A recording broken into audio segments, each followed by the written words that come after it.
네, 바로 이어서 김기성 앵커가 꼽은 이슈에 함께하도록 하겠습니다. 첫 번째 이슈부터 말씀을 좀 나눠볼 텐데요. 여러분 이미 익히 잘 알고 계시죠? 코로나 사태로 인해서 글로벌 물류 공급망 그리고 적체 현상들이 계속해서 올해도 또 지속되고 있는데 해운 운임이 올해 들어서도 사상 최고치를 또 이렇게 경신하고 있다고요? 예, 그렇습니다. 이 기사를 좀 눈여겨봐야 될 이유가 뭔가 하면 우리가 앞에서도 그 미국 생산자 물가 지수 얘기하면서 전월 대비 좀 상승폭이 둔화됐다라고 얘기를 했지 않습니까? 네. 근데 지금 현재 미국의 인플레이션과 관련해 가지고 가장 큰 요인 그러면 공급 측면 그리고 인건비 뭐 이렇게 얘기들 하고 있지 않습니까? 그래서 그렇죠. 사실은 작년 말에 뭐라고 얘기를 했었는가 하면은 미국의 연말 수요가 몰려 가지고 이 공급망에 이 물류의 차질이 빚어진 거다. 그래서 연말 시즌이 지나고 나면은 좀 완화될 거다라고 기대를 했었거든요. 네. 근데 지금 이 해상 물류가 좀처럼 풀리지 않고 있다라는 그런 내용입니다. 그러니까 우리가 이 해상 물류 상태를 얘기할 때 늘 얘기하는 게 상하이 컨테이너 운임 지수라는 얘기를 하지 않습니까? 이 지수를 갖다가 2020년 9월 달에 어느 정도였는가 하면 이 지수가 1300 수준이었습니다. 그러다가 작년 4, 5월 달에 3000선을 넘어섰거든요. 네. 그래서 굉장히 많이 오른다 뭐 이런 얘기를 했었는데 이 연말 쇼핑 시즌이 들어가면서 4000선을 돌파를 했었습니다. 근데 지금 얼마인가 하면 5100입니다. 5100이고 네. 사상 최고치입니다. 그러네요. 그러니까 전혀 이 해상 운임의 해상 물류가 지금 해소가 안 되고 있다. 적체 현상이 이렇게 봐야 될 것 같습니다. 네, 지금 말씀하신 것처럼 5,100을 돌파를 했습니다. 근데 이러한 상승세들이 쉽게 꺾이지 않을 거다. 이런 이야기들이 전망이 나오고 있죠. 네, 그렇습니다.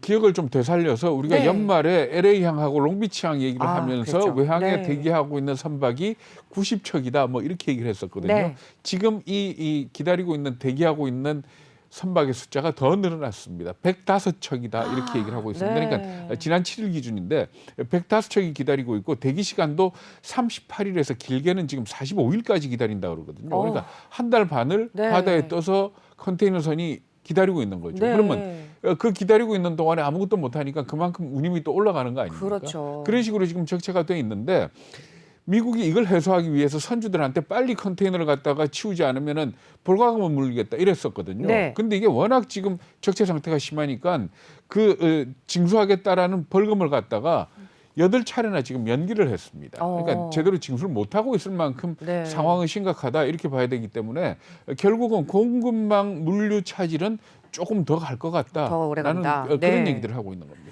뭐 중국의 사정도 만만치 않다고 하더라고요. 네, 우리 어저께도 얘기를 했었죠. 네. 중국의 그 제로 코로나 정책 얘기하면서 얘기를 했었는데 해상 물류 관련해서도 지금 중국을 갖다가 굉장히 불안한 눈치로 쳐다보고 있습니다. 왜냐하면은 저장성 닝보라는 도시가 있습니다. 네. 저장성 닝보항이 세계 3대 항구 중에 하나고요. 네. 그리고 또 이 위치적으로 보면은 어떤 그 중간 단계에 있는 딱 핵심 물류 기지다 이렇게 볼 수가 있거든요. 그렇죠. 그런데 네. 지금 닝보에 코로나 감염자가 발생을 했습니다. 그것도 오미크론 감염자가 발생을 네. 했거든요. 그런데 지난 8월 달에 코로나 감염자가 한 명이 나왔을 때 닝보항을 갖다가 2주 동안 폐쇄를 했던 적이 있거든요. 네. 이번에 또 폐쇄하는 거 아니냐 하는 아주 불안한 눈치로 지금 쳐다보고 그렇겠네요. 있는 겁니다. 만약에 닝보항을 갖다 폐쇄하게 된다면은 전체적으로 세계 물류 네트워크가 마비가 되죠. 마비가 되는 네. 그런 상황이 온다 이렇게 보시면 될 것 같습니다. 계속해서 파생되는 이런 납효과가 일어나고 되는데 지금 뭐 이렇게 해서 해상 물류가 막히다 보니까 항공 쪽으로 이제 눈을 돌리는 기업들이 좀 많이 네. 늘어나고 있다고 하잖아요.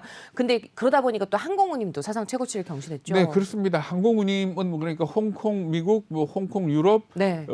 유럽, 북미 뭐 이렇게 여러 가지 가격을 따지는데 우리하고 가장 가까운 홍콩, 북미의 항공 화물 운임 가격이 어느 정도인가 하면 킬로그램당 12.72달러 정도 기록을 하고 있습니다. 언뜻 감이 안 오시겠지만은 이게 팬데믹 이전하고 비교를 하면 4배쯤 오른 겁니다. 그러니까 그만큼 많이 올랐는데 그러니까 네. 급한 화물 같은 경우에는 지금 배로 못 보내고 비행기로 보낸다 이렇게 보시면 되는 거거든요. 그리고 이 정도 가격 수준이다 그러면은 사실 항공 운임 지수를 매기기 시작한 이후 가장 최고치다. 네. 뭐 별 의미 없는 얘기지만 자원 그 정도고요. 이게 뭐 홍콩 유럽 노선이나 유럽 북미 노선도 지금 마찬가지로 지금 사상 최고치를 기록하고 있는 걸로 이렇게 나타나고 있습니다. 네. 물론 이렇게 해운 운임이 올라가고 항공 화물 운임이 올라가면 좋아지는 기업도 있겠죠. 아, 그럼요. 뭐 당연히 네. HMM이라든지 그렇죠. 아니면 대한항공이라든지 네. 하는 쪽에서는 실적 호전에 대한 기대를 가질 수는 있는데 이게 결과적으로 인플레이션하고 연결이 되기 때문에 상당히 불안한 눈초리로 쳐다보고 있는 겁니다.